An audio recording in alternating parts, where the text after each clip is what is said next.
Okay, so we'll be kneading this for 10 minutes, and this is what it looks like when you achieve the dough that you want it to be. So what we will do next in here is we're going to get our mixing bowl,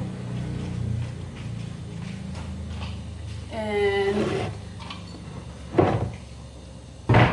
you add some oil on it so that the dough will not stick.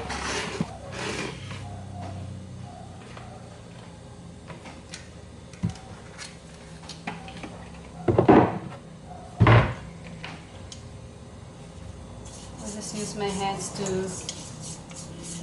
to cover the mixing bowl.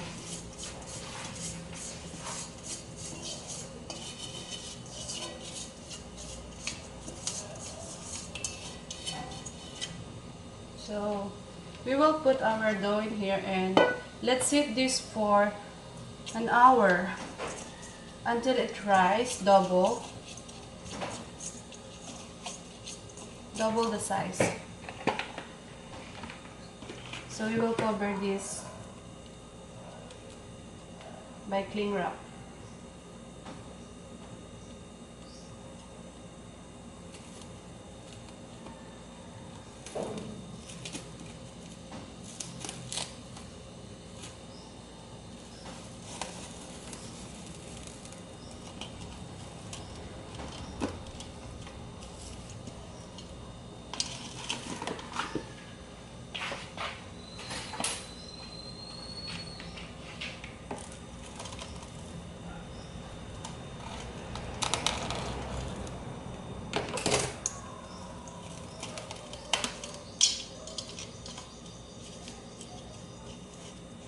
Okay, let's set this for an hour.